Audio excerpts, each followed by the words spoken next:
다 됐습니다. 다 같이 묵도드림으로 주일 날 예배를 하나님 앞에 드리셨습니다.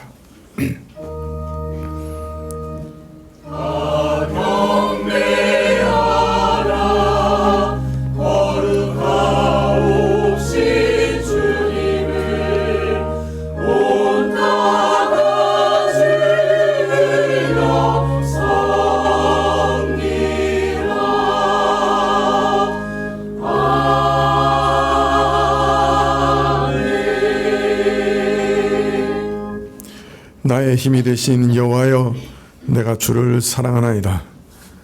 여호와는 나의 반석이시오, 나의 요새시오, 나를 건지시는 자시오, 나의 하나님이시오, 나의 피할 바위시오, 나의 방패시오, 나의 구원의 뿌리시오, 나의 산성이시로다. 아멘. 아버지 하나님, 오늘도 하나님께서 우리 피할 곳이 되어주시니 참으로 감사합니다. 저희 마음이 어디 피할 데가 없고 외로이 이 땅에서 살아갈 때 주께서 우리의 피난처가 되시오니 주님, 저희가 주를 의지하고 힘을 얻나이다. 오늘도 주 앞에 피하여 나온 무리를 주께서 받으시고 위로하시고 인도하여 주시옵소서. 주께 나아가면서 저희 죄악을 고백드리지 않을 수 없사오니 저희 마음에 참 부정한 것들과 악한 것들을 주께 고백하옵고 용서하시기를 구하오니 저희를 사하시옵소서. 주의 보혈로 덮으시고 깨끗게 하옵소서.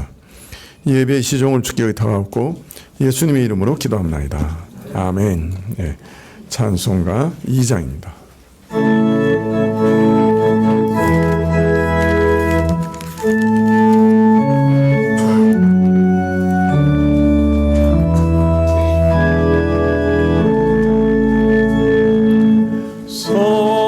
성자 성령께 찬송과 영광 돌려보내세.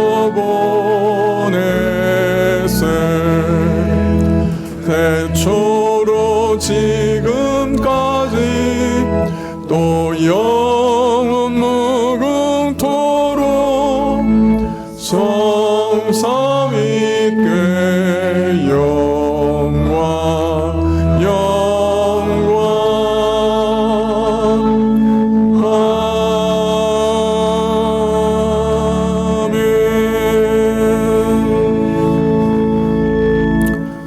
교동문은 이사야서 51장 1절부터 8절까지 말씀입니다.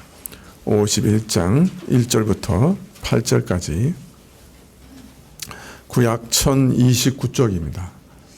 구약 1029쪽인데요.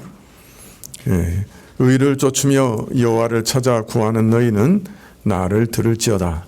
너희를 떠낸 반석과 너희를 파낸 우묵한 구덩이를 생각하여 보라.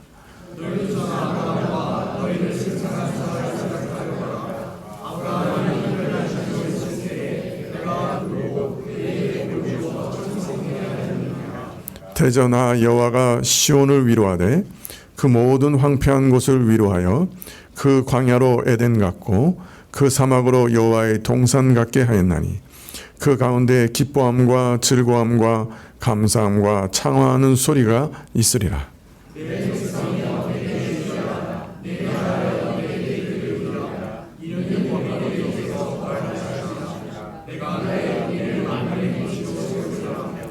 내 의가 가깝고 내 구원이 나갔은즉 내 팔이 만민을 심판하리니 섬들이 나를 앙망하여 내 팔에 의지하리라.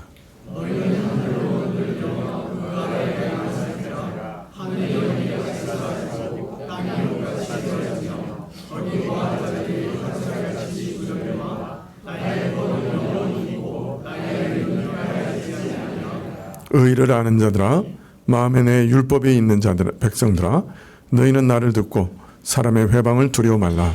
사람의 비방에 놀라지 말라. 옷같이 좀에 먹힐 것이며 그들은 양털같이 벌레에게 먹힐 것이로되 나의 의는 영원히 있겠고 나의 구원은 세세에 미치리라. 아멘. 예, 사도신경으로 우리 신앙을 고백드리겠습니다. 전능하사 천지를 만드신 하나님 아버지를 내가 믿사오며 그 외아들 우리 주 예수 그리스도를 믿사오니 이는 성령으로 잉태하사 동정녀 마리아에게 나시고 본디오 빌라도에게 고난을 받으사 십자가에 못 박혀 죽으시고 장사한 지 사흘 만에 죽은 자 가운데서 다시 살아나시며 하늘에 오르사 전능하신 하나님 우편에 앉아 계시다가 저리로서 산 자와 죽은 자를 심판하러 오시리라. 성령을 믿사오며 거룩한 공예와 성도와 서로 교통하는 것과 죄를 사하여 주시는 것과 몸이 다시 사는 것과 영원히 사는 것을 믿사옵나이다. 아멘. 34장 찬송하시겠습니다.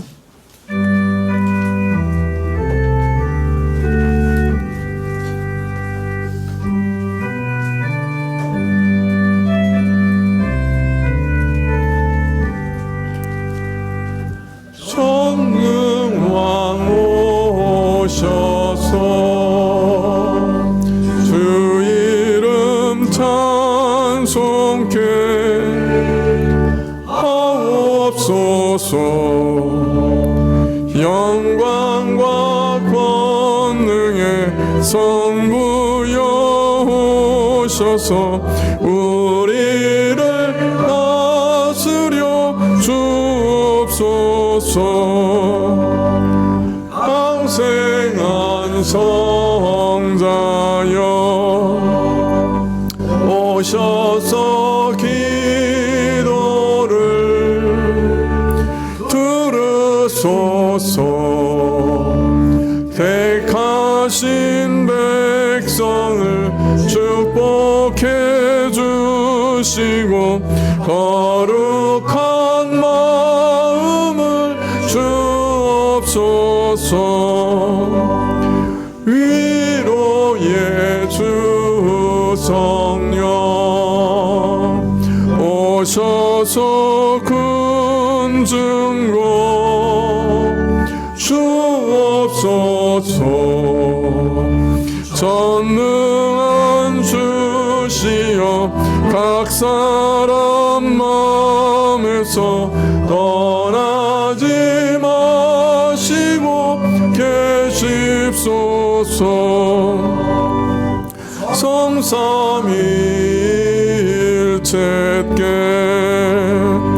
한없는 찬송을 드립니다. 존귀한 주님을 영광 중 배옵고 영원히 모시게 하옵소서.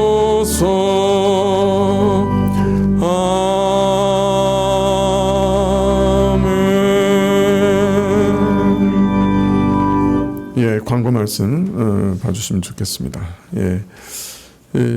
제가 미주 총회 잘 다녀왔습니다.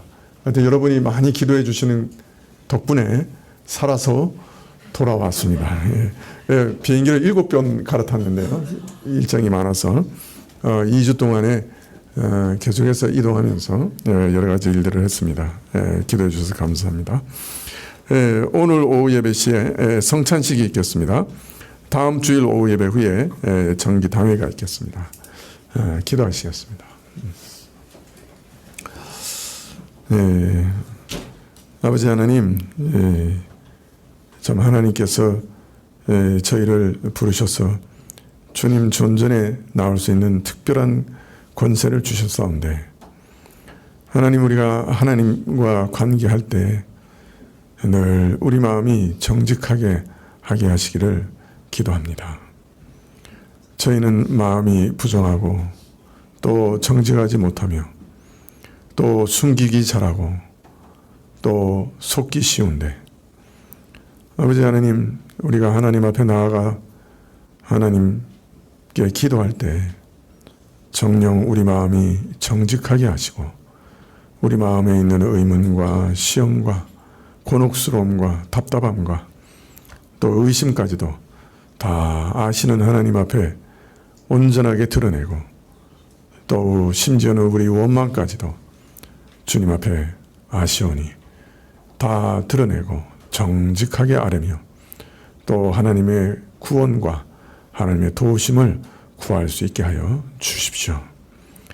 저희가 무슨 일을 하든지 하나님 앞에 정직한 마음으로 하게 하시고 또 자원하는 마음으로 하게 하시기를 구합니다. 하나님 앞에서 정직한 삶을 사는 성도로서 우리의 모든 교회 안에서의 삶, 예배와 성도들 간의 교통의 삶 가운데도 우리가 정직하고 또 충성되게 하시고 또 세상에 나가서 살아갈 때 사람들과 거짓된 사람들과 만날 때도 저희는 그들 앞에서 충성되고 정직하게 살아갈 수 있도록 허락하여 주십시오. 우리 삶 가운데 이런 능력이 없사오니 하나님께서 우리에게 그러한 능력을 주시고 항상 진실되게 행할 수 있도록 도와주시기를 간절히 기도합니다. 아버지 하나님, 이 나라에 참 위정자를 세우는 일이 진행되고 있었는데 아버지 하나님, 참 간절히 바라는 것은 위정자가 통치할 때 백성들을 참 정직히 대하고 백성들 앞에 충성되이 살아갈 수 있도록 도와주십시오. 또 바라옵고 나옵기는 참 이 백성을 주께서 심판하시는 도구로 대통령을 세우는 것, 위정자를 세우는 것이 아니라 백성을 위로하는 도구로, 주님 이 백성들을 살리시는 도구로, 또 이 백성들을 하나 되게 하는 도구로 새로운 대통령을 사용하여 주시기를 간절히 기도드립니다. 주님, 세계가 격변하고 정치적인 풍랑이 몹시 높고 경제적인 풍랑도 거친 이때에 참 지혜롭고 또 참으로 앞날을 내다보며 어떻게 행해야 될 줄 아는 자가 대통령 되게 하시고 또 주께서 친히 도와주셔서 이 백성에게 위로가 되게 하여 주십시오. 가난한 자들이 더욱 가난해지는 때에 하나님께서 가난한 자를 위로하게 하시고 또 경제적인 활력이 참으로 사라지지 않도록 주님 경제에도 힘을 더할 수 있도록 지혜를 더하여 주십시오. 아버지 하나님, 오늘도 주 앞에 나아가 예배드리면서 우리 자신을 드리는 증표로 예물 드렸사오니 받아주시고 찬송 가운데 임하시고 말씀을 허락하여 주십시오. 모든 것 주님께 부탁드리고 예수님의 이름으로 기도합나이다. 아멘. 네, 말씀은 전도서 4장 13절부터 16절까지 말씀입니다. 전도서 4장 13절부터 16절까지.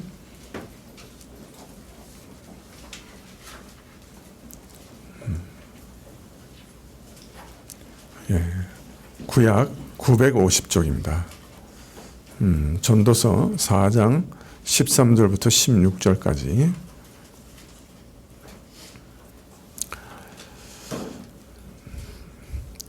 가난하여도 지혜로운 소년은 늙고 둔하여 간함을 받을 줄 모르는 왕보다 나으니 저는 그 나라에서 나면서 가난한 자로서 옥에서 나와서 왕이 되었음이니라. 내가 본즉 해 아래서 다니는 인생들이 왕의 버금으로 대신하여 일어난 소년과 함께 있음에 저희 치료를 받는 백성들이 무수하였을지라도 후에 오는 자들은 저를 기뻐하지 아니하리니 이것도 헛되어 바람을 잡으려는 것이로다.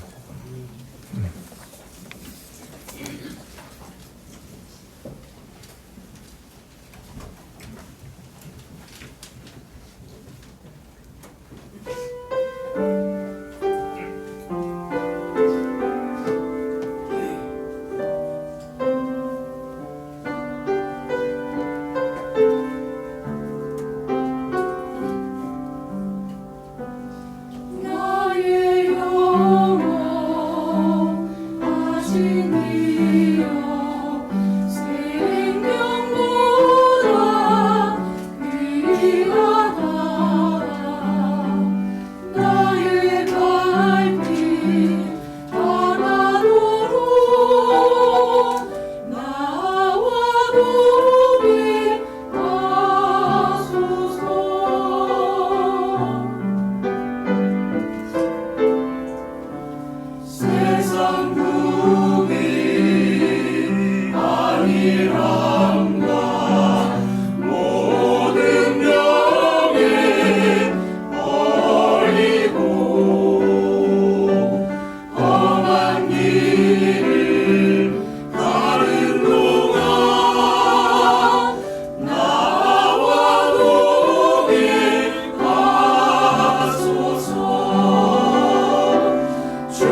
우리 성가대에 한 신비가 있는데 사람 수에 관계없이 음량은 똑같아요.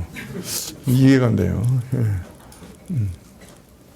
예, 제가 그린스보로라고 사우스캐롤라이나에 있는 작은 도시에서 1시간 반 동안 비행기를 타서 애틀란타에 갔고, 애틀란타에서 인천까지 14시간 몇 분, 거의 15시간 비행기를 타고 왔습니다. 어제 저녁 오후에 한 2시쯤 떨어졌는데요, 한국에. 제가 지금 시차 적응 중인데 설교하면서 비몽사몽간에 있습니다. 예. 혹 엉뚱한 소리 하더라도 제 상태가 조금 정상이 아니라는 것을 이해하시고 또 설교 들으시면서 기도해 주시기를 바랍니다. 전도자는 지금 한 가지 중요한 문제에 부딪혀 있죠. 하나님의 절대 주권자이신 것을 발견했어요. 그런데 절대 주권자이신 하나님이 통치하시는 이 땅이 선하지가 않은 거예요. 너무 부조리도 많은 거예요. 너무 악도 많은 거예요. 아니, 왜 선하신 하나님이 절대적으로 자신의 뜻대로 다스리시는 이 땅의 역사가 왜 이렇게 부조리가 가득한가? 이 난관에 지금 부딪혀 있습니다. 그러면서 이제 4장에서는 이 땅의 모습을 좀 더 구체적으로 하나하나 서술하고 있는데요. 그 첫 번째는 이 땅의 모습을 가만히 이렇게 살펴보니까 폭력이 아주 난무하더라는 거예요. 예. 아니, 하나님이 다스린 이 땅에 학대가, 폭력이 존재하는 그 자체도 이상한데, 더 이상한 거는 피해자를 위로하는 자가 아예 없어요. 왜냐하면 학대하는 자의 손에 권력과 힘이 있기 때문에 피해자를 위로하는 게 없는 거예요. 그래서 사회는 항상 권력자가 사람들을 핍박하고 폭력을 휘두르니까 이 사회는 항상 폭력 사회가 되고 약육강식의 사회가 되는 것이죠. 두 번째, 이 사회에서 참 이상하게 생각한 것은 인간이 막 열심히 일해요. 막 노력해서 막 죽자 사자 일을 해요. 그래서 뭘 성취하려고 해요. 성공하려고 해요. 근데 왜 그렇게 하느냐? 그 동기를 보니까 아주 하찮은 거예요. 다른 사람에 대한 질투심 때문에, 경쟁의식 때문에 그렇게 죽자 사자 공부하더라는 거예요. 남보다 좀 더 많이 가지려고, 남보다 조금 더 높아지려고, 그 경쟁심, 그 질투심, 그것 때문에 개미처럼 쉼없이 일하는 거예요.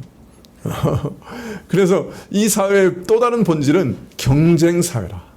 예. 그래서 첫 번째는 이 사회의 본질이 뭐라 그랬어요? 폭력 사회, 약육 강식의 사회. 두 번째는 경쟁 사회. 예. 세 번째는 뭐였어요?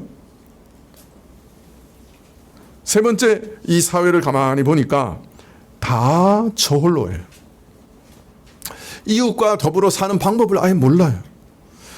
이웃이 그 마음에 들었을 여지가 없어요. 왜냐하면 이 경쟁사회라고 하는 것 자체가 사실 너와 내가 하나라고 하는 의식이 파괴된 사회 아니에요? 그렇기 때문에 심지어는 가장 가까운 혈육도, 동생도, 형도, 그죠? 그리고 아들과 자식까지도 사회니까 잠재적인 경쟁 상대로 의식하는 거예요. 우리 사회의 본질이 이런 것이죠. 두 번째 사람이 없어요.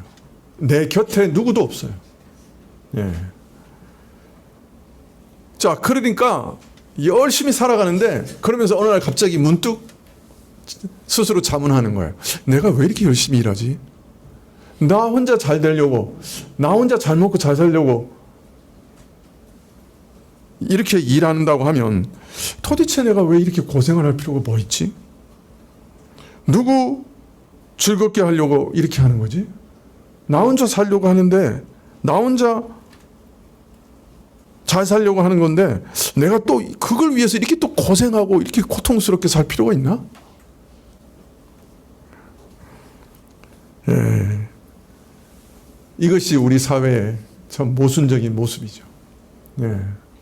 그래서 이 사회의 또 다른 모습은 나 홀로 사회, 개인주의 사회. 예. 물론 사람들은 종종 고독의 유익을 말하기도 합니다만은 그건 인간이 너무 타락해서요. 함께 사는 게 힘들어져서 그래요. 서로 주고받는 상처가, 고통이 너무 커서 차라리 혼자 사는 게 좋겠다 생각하는 것이지, 이거 정상적인 모습 아니라. 전도자는 하나님께서 처음부터 우리를 항상 함께 살게 하셨고, 또 둘이 하나보다 항상 낫게 하셨고, 그래서 함께 살 때 비로소 행복하게 만드신 거라. 네, 그래서 홀로 존재하는 것보다 함께 사는 것이 나은 것은 좋은 결과를, 많은 결과를 얻게 될 것이고, 함께 일하면 또 하나가 넘어지면 두 번째 사람이 그를 일으켜 세워줄 것이고, 둘이 누우면 따뜻하고, 그 마음이 따뜻하다는. 그리고 한 사람이면 패할 수 있지만 두 사람이면 능히 이길 것이고, 삼겹줄은 쉽게 끊어지지 않는다. 이처럼 함께 사는 것이 정상적인 모습이다. 아름다운 일이다. 그렇게 말하고 있습니다. 전도서는 이 사회의 또 다른 특질을 말하기를, 이처럼 혼자이기를 고집하는 것보다 서로 사랑하며 도우는 것이 몇백 배 더 유익하고 선함에도 불구하고, 하나님이 원래 그렇게 선한 뜻 가운데 함께 더불어 살아가게 만드신 것임에도 불구하고 왜 사람들은 혼자이기를 고집하는가? 왜 저홀로 살아가는가? 이 사회의 특질에 대해서 말하면서 또 하나의 예를 듭니다. 이 사회의 특질이 왜 혼자 살아가느냐? 이것 때문이라는 거예요. 이 사회적인 특질 때문에 혼자 살아가는 것을 좋아하고 더불어 살아가지 못한다는 거예요. 그럼 그게 뭐냐? 그 사회의 특질을 오늘은 일종의 비유를 통해서 간접적으로 이렇게 대답하고 있습니다. 이 사회의 특질이 뭐냐? 한 가지 비유를 드는 거예요. 13절에 가난하여도 지혜로운 소년은 늙고 둔하여 간함을 받을 줄 모르는 왕보다 나으니, 가난하고 미천한 출신의 젊은 소년이라 할지라도 만일 그가 지혜롭기만 하다고 하면 나이는 많지만 어리석어서 경계를 받을 줄 모르는 늙은 왕보다 나은 법이다 하는 말로 시작하고 있습니다. 여기 묘한 대조가 있어요. 왕으로서 나라를 다스리는 일에 대해 말하면서 아주 대조되는 두 인물을 비교하고 있어요. 우선 소년과 노인이라. 이게 등장하는 사람이 두 사람이죠. 그런데 두 사람이 하나는 소년이고 하나는 노인이에요. 그러니까 나라를 다스리는 일에 있어서 대조되는 두 사람이 등장하는데, 한 사람은 소년이고 하나는 노인이요. 여러분, 소년이라는 말은 우리가 들을 때 어떤 느낌이 들어요? 소년이라는 말의 느낌은 뭐예요? 나라를 다스린다. 그런데 소년이 다스린다 그러면 좀 미숙하지 않을까? 좀 경험이 없어서 나라를 경영하는 큰일에는 좀 서투를 수 있을 거야. 서투를 거야. 그런 사람이라는 거죠. 그런 것을 그렇게 기대가 되는 사람이죠. 노인은 나라를 다스리는 데 있어서 어떤 기대가 돼요? 젊은 사람보다 인생에 여러 경험이 많아서 좀 성숙하고 좀 더 지혜롭고, 그죠? 좀 더 여유롭고 아마 그럴 것이다. 이렇게 기대가 되는 거예요. 또 더 나아가서 노인인데 왕이야. 그러니까 신출내교 경험이 일천한 소년보다 정치적으로 풍부한 경험이 있어서 노련미가 더해져 있고 더 통치에 능숙할 것이고, 그래서 더 나은 통치를 할 수 있을 것이다. 이렇게 기대가 되죠. 그죠? 노인과 청년이라 할 때 바로 그런 기대를 예측을 할 수 있게 됩니다. 더하여 이 두 사람은 출신 성분이 또 달라요. 소년은 출신이 뭐예요? 가난한 출신이에요. 여기서 가난하다는 말은 미천한 출신이라는 얘기입니다. 예. 노인은 어디 출신이에요? 왕이에요. 왕가에서 태어났을 거예요. 인간이 누릴 수 있는 최고의 신분을 가지고 태어났을 거예요. 한 사람은 비천한 계층이고 한 사람은 왕가에서 태어난 사람이에요. 아마도 대대로 왕위를 이어받은 왕손으로 태어나서 왕위를 이어받았겠죠.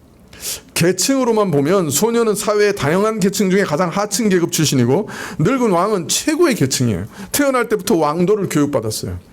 거기 더해서 세월이 지나 이제 원숙함과 노련함을 가진 왕으로서 최고의 자격을 갖춘 사람일 것으로 기대되고 있는 거죠. 그런데 여기 반전이 있어요. 실제는 어땠어요? 뚜껑 열어보니까 예? 뜻밖의 상식과 기대와 반해서 가난한 소녀는 어땠어? 지혜로웠어요. 나라를 통치하는 그 막중한 책임을 능히 감당할 만한 참 뜻밖의 인물이었어요. 그래서 인물이 그만하면 참 늙고 무능한 왕보다 훨씬 낫다. 이런 평판을 받게 되었다 하고 말하는 것이죠. 늙은 왕은 어땠어요? 세월의 경륜이 더해져서 경험한 것이 풍부해서 나라를 원숙하고 지혜롭게 잘 다스리고 경영할 만하다고 기대를 했는데 실제로는 어리석었어요. 더하여 미련했어. 여러분, 미련한 자의 특징이 뭐죠? 미련한 사람의 공통적인 특징, 예? 고집이 세다. 고집이 세. 참 자꾸 누구를 떠올리게 하네. 고집이 세다고 하는 것은 아마 또 미련해서 그럴 거예요. 미련한 사람 고집이 얼마나 센지 남이 아무리 얘기해도 듣질 않아요. 누가 간절히 권해도 듣질 않아요. 그래서 성경에 보면 미련은 절구에 넣어 공이로 찧어도 벗겨지지 않는다. 미련한 것은 맷돌에 갈아도 벗겨지지 않는다.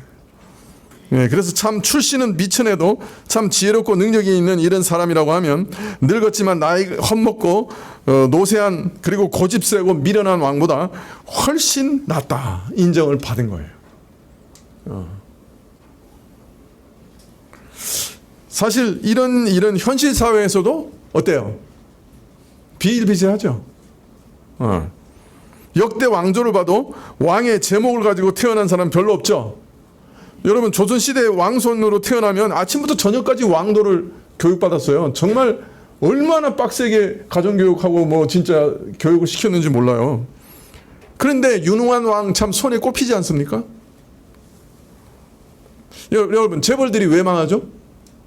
2세, 3세가 그렇게 교육을 받고 경영교육을 받아도 제대로 경영하는 사람 많지 않죠. 그래서 망하는 거예요. 그래서 유지를 못하는 거예요. 여러분, 공부 잘하는 사람들이 또 지혜롭기까지 하는 사람은 많지 않죠.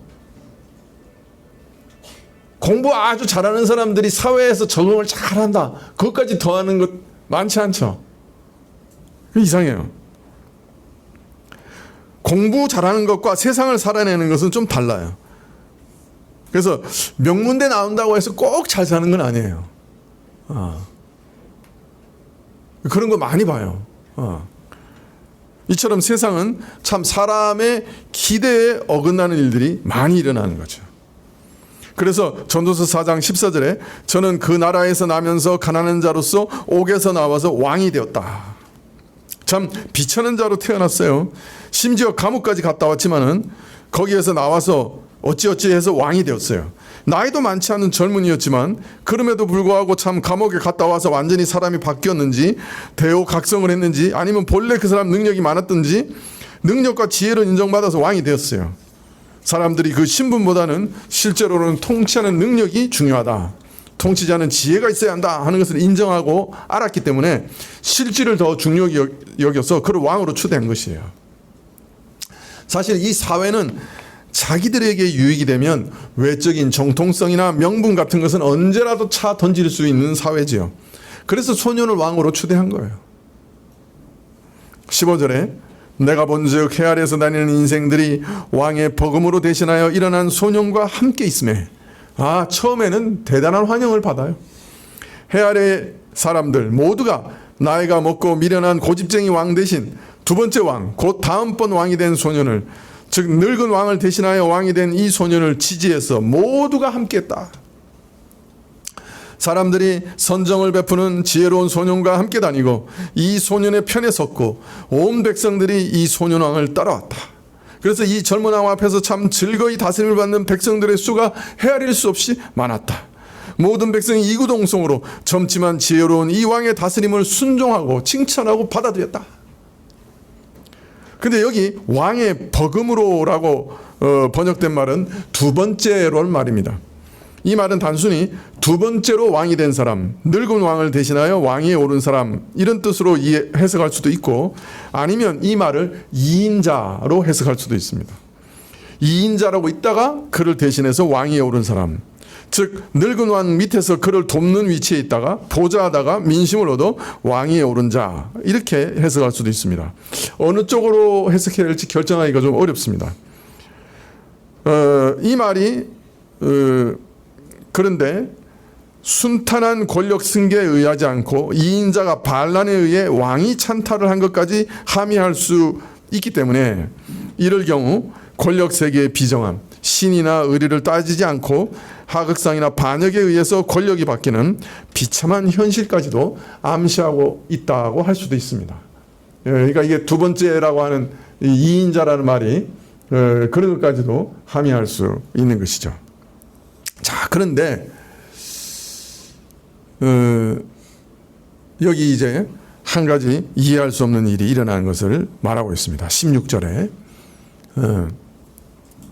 저희 치리를 받는 백성들이 무수하였을지라도 후에 오는 자들은 저를 기뻐하지 아니하리니 이것도 헛되어 바람을 잡으려는 것이로다.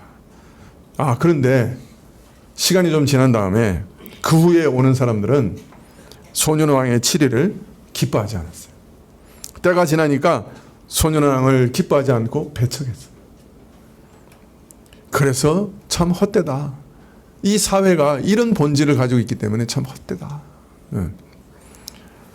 어제까지는 온 천하 사람이 다 좋아했어. 야, 유사일에 이런 왕은 없었어. 이런 인물은 100년이나 1000년에 한 번 나올까 말까 하는 인물이야. 칭송했어요. 사람들이 구름같이 따랐어요. 모여들었어요.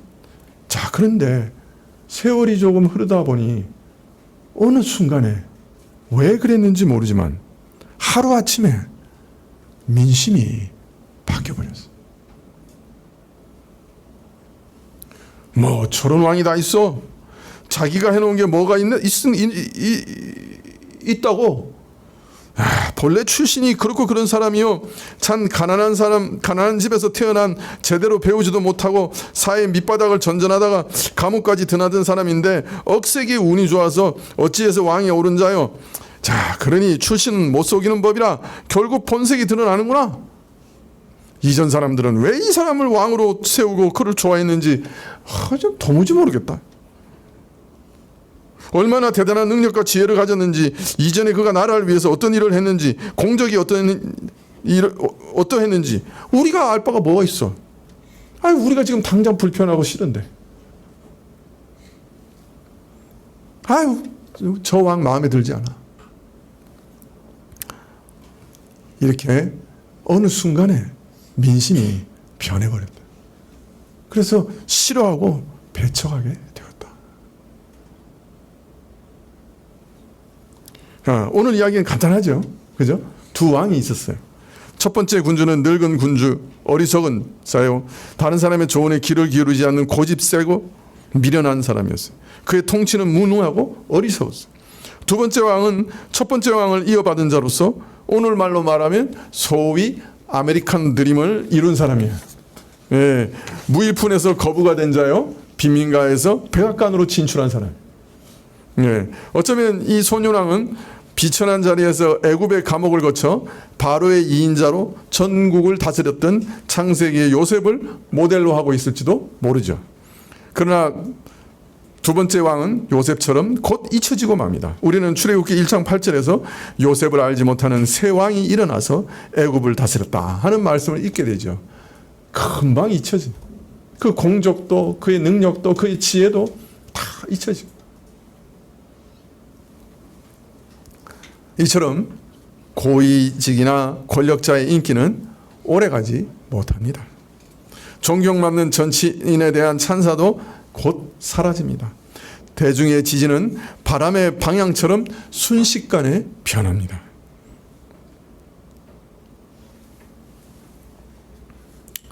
우리나라도 참 내가 칭송하는 사람이, 좋아하는 사람이 대통령 됐다고 동네 사람들 모아가지고 잔치하더니 어느 순간에 투표할 때 그 사람 찍은 손가락을 잘라버려서 그분 고향 앞바다에 손가락이 둥둥 떠다닌다는 말을 제가 들은 적이 있어요.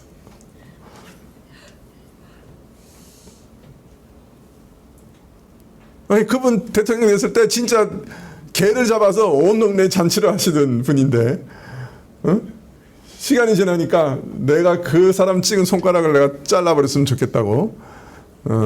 그리고 그분 태어난 고향 앞바다에 그 잘라진 손가락이 둥둥 떠다닌다고.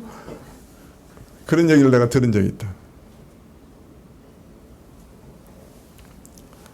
자기들에게 유익이 되면 뭐 조건이 없어요. 소년 왕도 세우는 거예요. 실증 나면 차버리는 거예요. 챙길 것이 없으면 언제나 차버린다.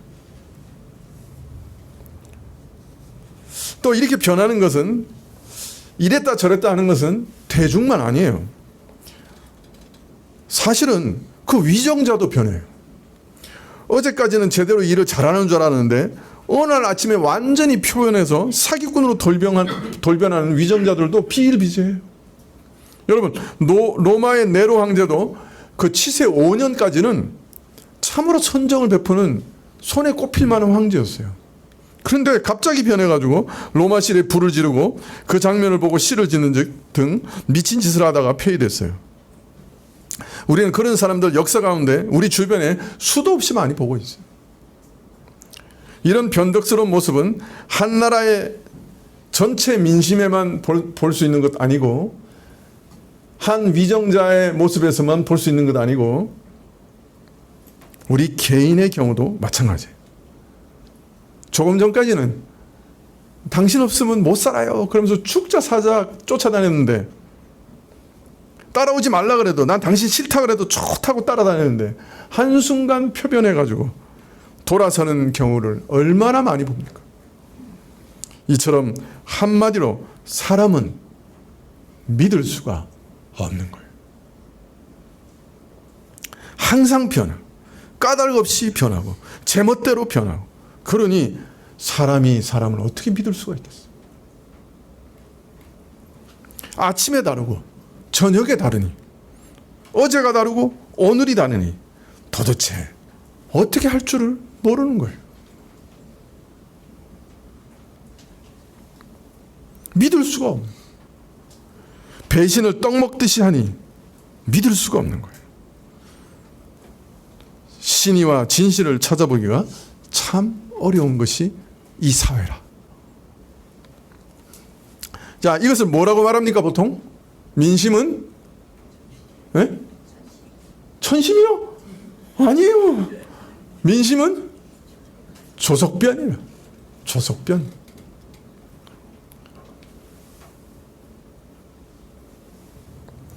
예, 그래서 우리가 사는 시대는 불신 시대라. 예, 신의가 없는 시대. 그래서 우리 사회는 자연스럽게 불신 사회라.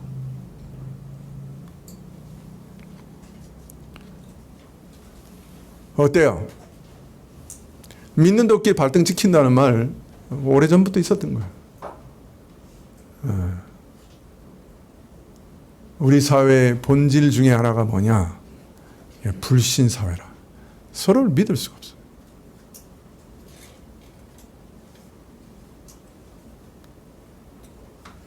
자, 그러니 이런 사회 속에서 어떤 긍정적인 의미를 찾을 수가 있을까요?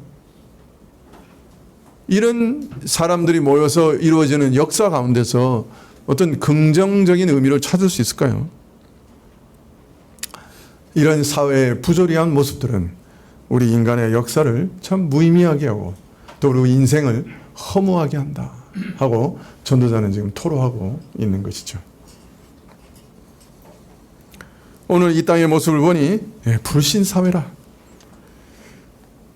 원칙과 기대가 매일 배신당하고 신뢰가 존재하지 않는, 더불어 사는 것이 불가능한, 신의가 존재하지 않고 배응망덕한 일이 가득한 이런 곳에서 모든 노력은 바람을 쫓는 것 같아요.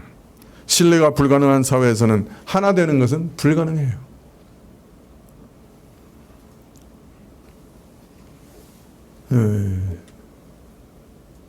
오늘날 우리 사회가 갈기갈기 찢겨져 있다고 하는데 왜 그렇습니까? 밑바닥에는 신의가 없어졌기 때문에 그래요. 예, 서로에 대한 진실이 없는 거예요. 그래서 사실은 갈기갈기 찢겨지고 경쟁사회가 되고 폭력사회가 되고 그렇게 되는 거죠. 왜 사람들은 저홀로 살아가고 왜 그렇게 경쟁하고 왜 그렇게 폭력으로 살아가는가? 맨 밑바닥에 있는 건 뭐죠? 믿을 수가 없었어요. 서로 믿을 수가 없으니까. 그러니까 혼자 사는 거예요. 그러니까 경쟁하고 그래서 혼자 차지하려고 폭력을 휘두르는 거예요. 이것이 인간 사회 밑바닥에 있는 가장 큰 문제예요. 그러니까 인간 사회의 모습이 이렇게 된 가장 밑바닥에는 뭐가 있는 거예요? 서로에 대한 불신이 있는 거죠. 믿을 수가 없어. 아무도.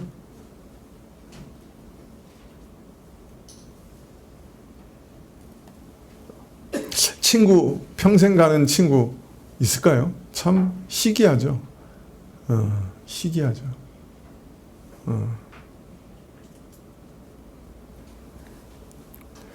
우리는 흔히 하나님 편에서 주시는 사랑을 무조건적 사랑이라 그렇게 많이 말합니다. 그러나 만일 이 하나님의 사랑이 인간 편에 반응이 없다고 하면 이 사랑은 일방적인 사랑으로 그치고 말 것이에요. 그리고 무의미해지고 말 것입니다. 사랑은 항상 쌍방통행이어야 합니다. 사랑의 본질에서 일방통행은 무의미한 것이죠. 자, 그런데 그래서 이러한 사랑은 항상 둘이 하나라는 의식과 매우 깊은 관계가 있습니다. 이 사랑은 상호 신뢰를 전제로 하고 있습니다. 왜? 믿지 못하는 인간과는 사랑이 불가능하죠. 신뢰라고 하는 것이 인간관계에 있어서 얼마나 중요하냐. 하나님과의 교통에 있어서도 제일 먼저 요구되는 것이 진실함이라. 왜냐하면 진실하지 않으면 관계가 단절되고 서로 하나다라고 하는 의식이 단절돼요. 그렇게 되면 서로 사랑할 수 없어요. 그죠? 그래서 하나님의 무조건적인 사랑은 우리에게 있어서 진실된 반응으로 반응되어야 의미가 있는 거예요.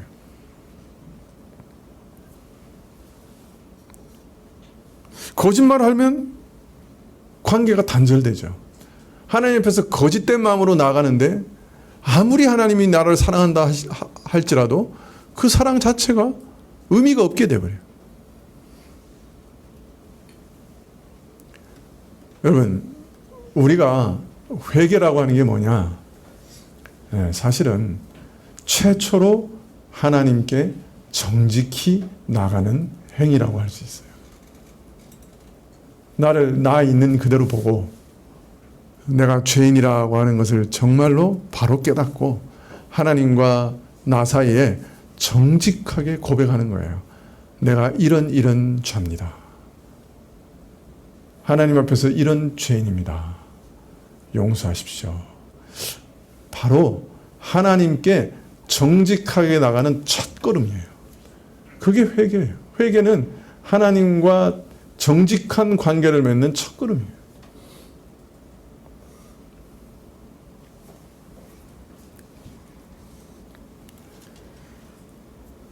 신의가 없어 하나하나 흩어지면, 너와 내가 하나라는 공동체 의식이 없으면 사람은 홀로 살 수밖에 없고, 홀로 살다 보니 경쟁 사회가 될 수밖에 없고, 자신이 최고가 되고자 경쟁하다 보니 모두가 가상의 적이 되어 시기심밖에 남는 것이 없고, 상대방이 잘 되면 배가 아프고, 이렇게 돼가는 거예요. 상대방이 잘 되면 기뻐할 때 비로소 하나가 될 수 있는데, 이는 서로 위하여 서로 잘 되는 것입니다. 내 옆 사람이 잘 되는 것 기뻐하고 더 잘 될 수 있도록 자기를 희생하는 것, 이것이 하나됨이고 사랑입니다.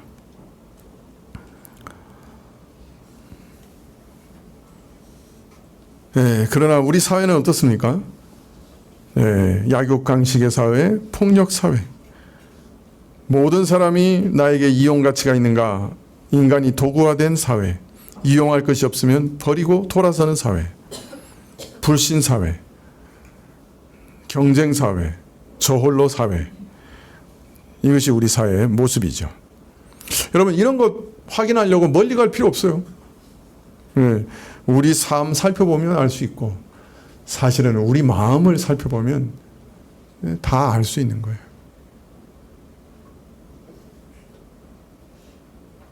우리 마음이 그렇잖아요. 상대방에게 정직하게 하지 않고, 동시에 나도 상대방을 믿지 않고,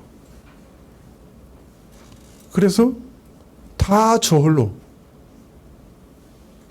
살아가고, 그래서 다른 사람을 적으로 돌리고 경쟁하고, 그러다 보니 폭력이 난무하고 약육강식의 사회가 되고. 우리 마음을 보면 그 본질을 알 수 있죠.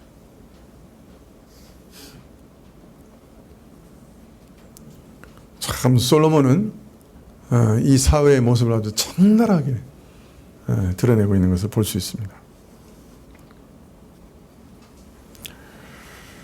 여러분, 그러나 우리 믿는 자는 달라야 되겠죠. 왜냐하면 믿는 자에게는 언제나 진실함이고 변하지 않으시는, 그래서 신뢰할 수 있는 분이 함께 계시니까요. 내 마음과 진정을 언제나 내어 보이며 맡길 수 있는 분이 바로 우리 앞에 계시니까요. 나 자신은 별로 진실하지도 못하고 맨날 변덕스럽고 맨날 거짓되지만은 하나님은 진실하시다. 그는 변함이 없으신 분이시다. 그는 신실하시다. 그 말이 얼마나 좋은지요. 여러분, 우리 주변에 정말 진실한 분이 계신 거예요. 정말 변하지 않는 분이 계시는 거예요. 거짓말하지 않는 분이 계시는 거예요. 여러분, 얼마나 그게 놀라운 일인가요? 여러분, 그분이 내 친구예요. 예수님이 내가 너의 친구라고 말씀했어요. 그런 분이 계신 거예요. 내 친구로, 내 아버지로 그런 분이 계시는 거예요. 얼마나 좋아요. 그래서 친구나 형제나 자식이나 부모에게도 말할 수 없는 것을, 내 마음과 진정을 하나님 앞에는 다 드러내어 아뢰 수가 있는 거예요. 이런 사회 속에서 살아가면서 하나님은 진실하시다. 하나님은 신실하시다. 하나님은 미쁘시다. 그 말이 우리에게 얼마나 큰 위로를 가져다 주는지 모릅니다. 그런 분이 내 아버지시다. 그분이 내 친구시다. 그것이 얼마나 대단한 위로가 되는지 모릅니다. 하나님은 내 참 모습을 다 아시고, 내 이 부정하고 이 참 미련하고 참 배반하기를 잘하고 믿을 수 없는 그런 모습을 다 아시면서도 아들을 보내 구원하셨고, 또 아들을 삼으셨고, 비록 이런 자라 할지라도 버리지 아니하실 것이라고 약속하시고, 내게 오는 자는 결코 내어 쫓지 않겠다고 약속하시고, 그래서 죽게 가면 나를 버리지 않으시리라 하는 신뢰와 기대를 가지고 그분에게 나아갈 수 있게 하시고, 그래서 내 속에 있는 모든 것을 다 드러내고 그분에게 정직하게 말할 수 있게 하시니, 이보다 더 좋은 친구가 어디 있습니까?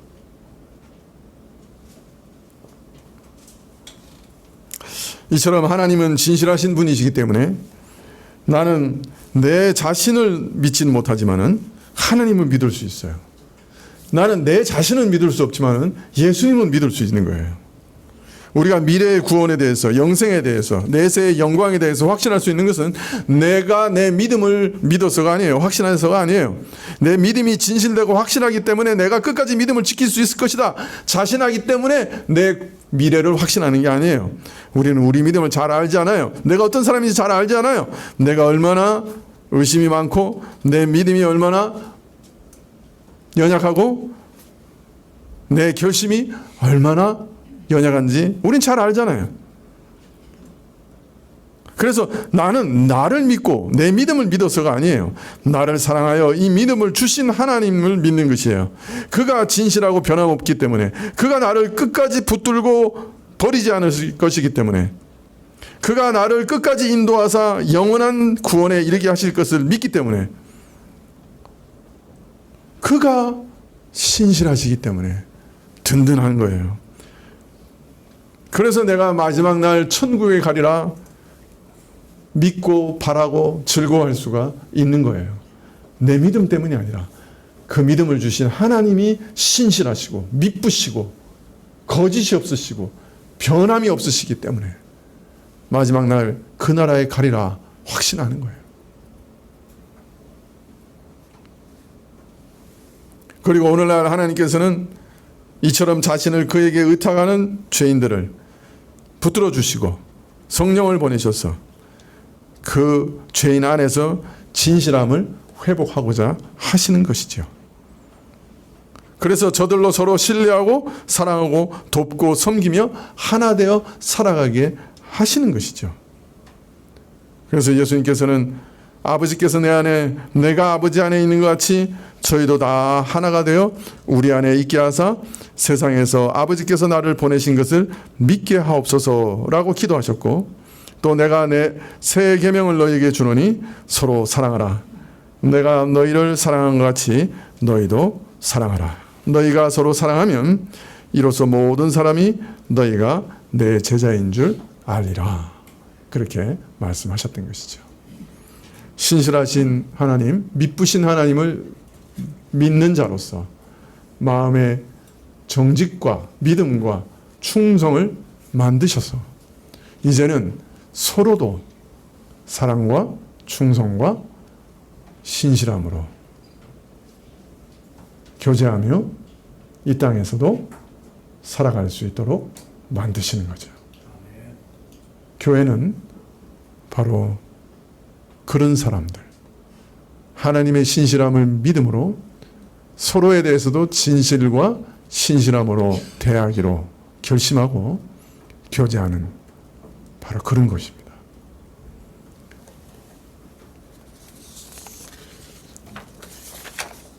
네, 전도자는 이 사회의 본질에 대해서 이렇게 4장에서 얘기합니다. 5장에 가서는 이제 하나님의 주권에 대해서 다시 언급한 다음에 경제의 본질이 뭐냐,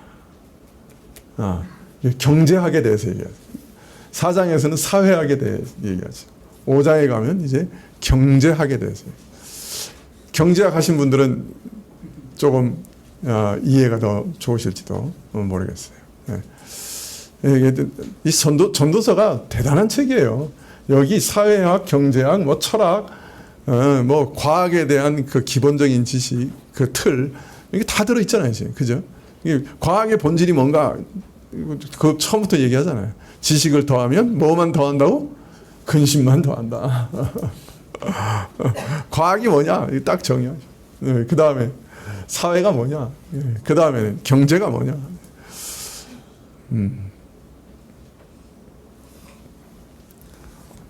네. 저는 오늘 말씀 읽으면서 참 위로가 됐어요. 나를 구원하시는 그 하나님은 미쁘시다. 그 말이 얼마나 참 소중한 말씀입니다. 믿을 수 있는 분이에요. 우리 하나님은. 세상 사람들은 다 믿을 수 없어요. 그 코에 호흡이 있어서 아무리 약속해도 지킬 수 없어요. 지킬 힘도 없어요. 그러나 하나님은 약속하시면 지키시고, 지킬 의향이 있으시고, 지킬 힘이 있으신 분이에요. 그러니 우리 하나님 얼마나 좋아요. 그 하나님을 내 아버지로 모시면서 일평생 살아가시기를 축원합니다. 기도하시겠습니다.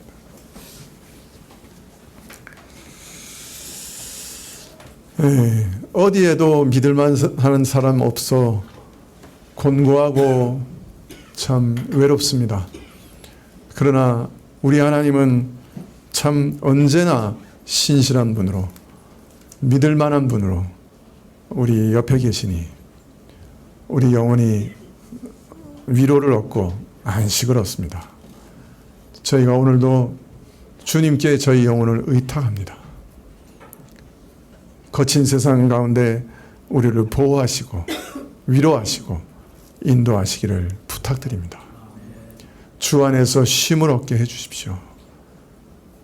변하지 않으시고 신실하시고 늘 우리가 죄인인지 알면서도 먼저 사랑하신 주의 사랑이 우리 마음을 위로케 하옵소서.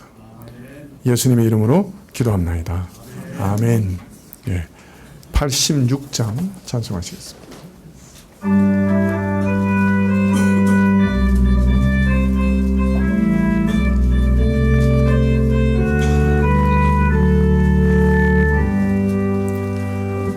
내가 참 의지하는 예수, 나의 상처 입은 심령을 불쌍하게 여기서 위로하여 주시니 미쁘신 나의 좋은 친구. 내가 의지하는 예수, 나의 사모하는 친구. 나의 기도 들으사 응답하여 주시니 미쁘신 나의 좋은 친구. 주의 손 의지하고 갈 때 나를 해할 자가 없도다. 예수께서 내 맘을 크게 위로하시니 미쁘심 나의 좋은 친구.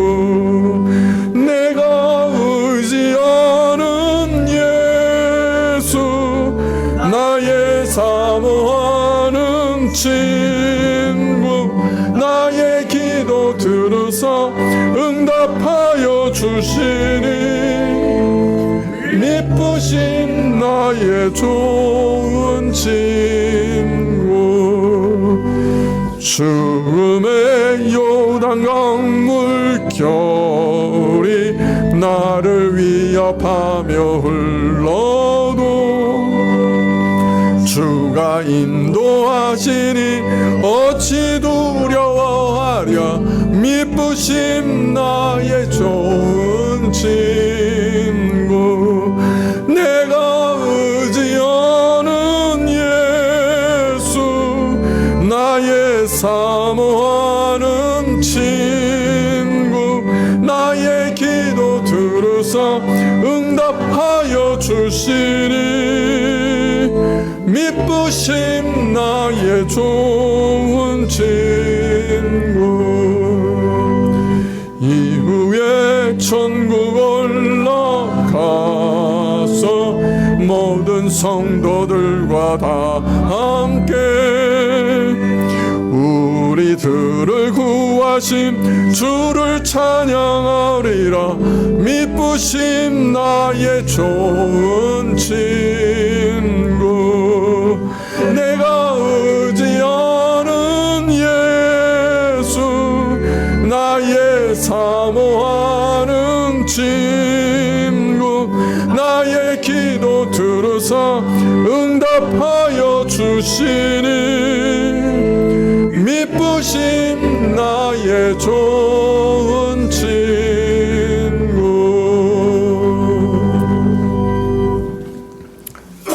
지금은 우리 주 예수 그리스도의 은혜와 하나님 아버지의 그 크신 사랑과 이 은혜와 사랑을 깨닫게 하시고 누리게 하시는 성령님의 교통하시고 역사하심이 미쁘신 하나님을 의지하며 우리의 앞날과 우리 영혼을 맡기며 머리 숙인 주의 백성들 위해 지금부터 영원까지 함께 계실지어다. 아멘.